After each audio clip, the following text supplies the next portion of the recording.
I have been a fan of Japanese role-playing games for years. Both Shin Megami Tensei 4 and Persona 3 made me fall in love with this genre, so I don't think I have to tell you how excited I was when Atlus first announced Persona 5 in 2013. Ever since the announcement of Persona 5 Royal in early 2019, myself and many others have been hoping for this amazing game to come out on the Nintendo Switch platform. From Shin Megami Tensei 5 being announced exclusively for Switch on day one before the system launch, to Breakfreepersona, to Persona 5S being trademarked by Atlus, to a bunch of rumors and speculation of Persona 5 coming to Switch, I am Dao. Dar art a bitch. Persona 5 is finally on Switch, so stop sending me your memes. It's in June of 2022 that Atlus finally announced, as part of the 25th anniversary of Persona, that Persona 5 Royal is coming out on all modern platforms. Honestly, one of my favorite moments of all my content creation career. That was awesome. Today, I'm here to talk about my experience with Persona 5 Royal on Nintendo Switch specifically, with a few comparisons in terms of performance to other platforms. First of all, Persona 5 Royal on its own is a fantastic game. While I could spend hours gushing about it, I want to keep it short and jump straight into the reasons why I think the Nintendo Switch version of the game is absolutely fantastic. In Persona 5 Royal, you play as a transfer student who just transferred at Shujin Academy. Ren, or Akira, or Joker, however you want to call the protagonist of this game, as soon as you start your new life in your new school, you quickly get thrown into the metaverse, a reality hidden inside the hearts of corrupted adults. Your teammates and yourself will create a gang/club group called the Phantom Thieves of Hearts, with only one goal in mind: save the world from corrupted adults by stealing the hearts of these criminals, which then creates a major change of hearts in them. This whole concept strangely works super well and will hook you for sure. Persona 5 Royal added around 20 hours of content with new characters, with Maruki, Dr. Maruki, being one of my favorite Persona characters of all time. It is by far the definitive version of the game, since it has 3 new endings while also keeping the originals that are also great. I remember playing the game for the first time and literally skipping class to find out what is going to happen next in this 120 hours plus RPG journey. I adore the story of Persona 5. The characters are extremely well written, and I personally appreciate the pacing of the story, even with its various pauses, if you will, between main dungeons. As you progress through the story, you will recruit new party members, all extremely unique and memorable. Some of the main characters, like Goro Akechi, were originally well written in Persona 5 Vanilla in my opinion, but Royal expanded upon them even more. Another main element of Persona 5 Royal is that you will meet other characters that you cannot recruit in your party. I'm not talking about the random NPCs that you can talk to around towns, but about characters that you can spend time with. And these characters are called Confidants. All of the Confidants have their own unique story, and by spending time with them, you increase your bond with them. You increase the level of the social link with the Confidant, and that will give you a bunch of advantages when exploring main dungeons or progressing through the story, fighting in mementos, and other things like that. In your free time, you can also explore the towns of Persona 5, all very diverse, full of activities to go through. You can go play pool, you can go to the library to study, you can help Sojiro brewing coffee as a barista, and the list goes on and on. All of these activities will increase your 5 social stats, being knowledge, kindness, guts, proficiency, and charm. Certain confidants will require certain social stats at a certain level to progress. This gameplay experience is honestly fantastic. Everything is fun and feels very rewarding, which kept me totally hooked, even with this being my 4th Persona 5 playthrough. So that's saying a lot. The combat in Persona 5 is absolutely fantastic. One of my favorite turn-based combat system of all time. This combat system is based off the fantastic press turn combat system that comes from Shin Megami Tensei.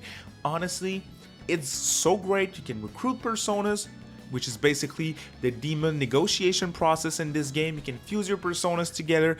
It is absolutely fantastic. Now, everything in this game looks great, sounds great, and is absolutely fantastic. A major standout for Persona 5 is the soundtrack, of course. The soundtrack is just amazing. It is a mix of very different styles of genres. Some say it invented jazz. While I don't know about that, it still shows you how great this soundtrack is. I listen to it on a daily basis, and I've been doing that ever since the game originally launched. It is absolutely fantastic. From the original tracks to the new tracks that were composed for Royal, it is a pure masterpiece of a soundtrack. Now, I did say I did not want to spend too much time on Persona 5 as a game, but that's exactly what I did. I am sorry. Let's move on to the Nintendo Switch version of Persona 5 Royal. So I played around 30 hours of Persona 5 Royal on Switch before launch, thanks to my review copy that Atlus provided me for review. I spent a good bit of time playing the game, docked to record footage, of course, and also a solid, I would say 15 hours of handheld play on my Nintendo Switch OLED system. Now, right away, the first thing you notice when booting up the game are colors and UI. They really pop on the Switch OLED. This game is known to be very beautiful and stylish, and the OLED system really makes it fun to look at, even though the resolution is lower than when you play dock or when you compare it to other systems. The small screen format of the Nintendo Switch makes it hard to notice blurry lines around some of the 3D models that are lacking in anti-aliasing. Now, I found the game to be perfectly fine, both on handheld mode with pretty much no frame rate drops whatsoever, whether I'm exploring in a dungeon or just walking around Central Street in Shibuya where there's a lot going on. And all of that is both for handheld and docked mode, from what I noticed.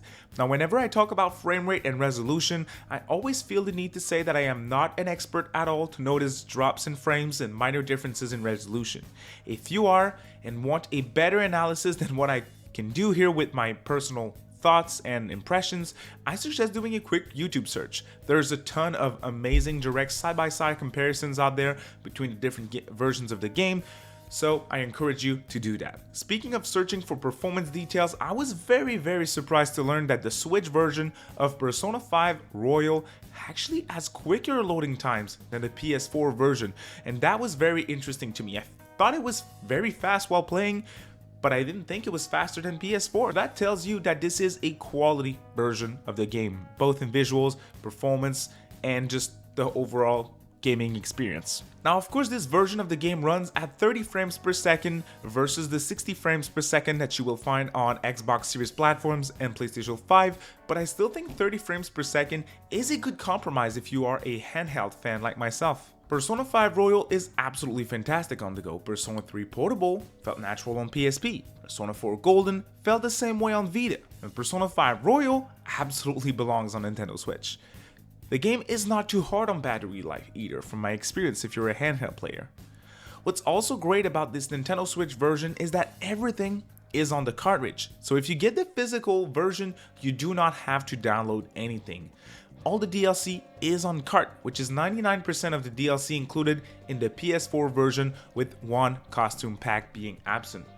Otherwise, everything's here. If you are a JRPG fan and you have never played Persona 5 Royal, I think you need to do yourself a favor and check it out. I am thrilled to report that the Nintendo Switch version of the game is way closer to the PS4 version than the PS3 version from the original launch. P5R on Switch is absolutely fantastic, and I highly recommend you check it out when you have the chance. After all this time with Persona 5 Royal, I honestly cannot see myself touching my PS4 copy of the game again. Thank you all so much for watching this video. I really hope you appreciated this different format of review that I normally do on the channel. If you did, please tell me in the comment section, and also tell me your experience with P5R on any platform that you played it on. If you liked it, just a quick thumbs up really helps. Otherwise, you already know, if you're new to the channel and you want more content on anything Atlus, Shin Megami Tensei, Persona, you are at the right place. Make sure to subscribe, ring that notification bell, and we will see you in the next video. Bye.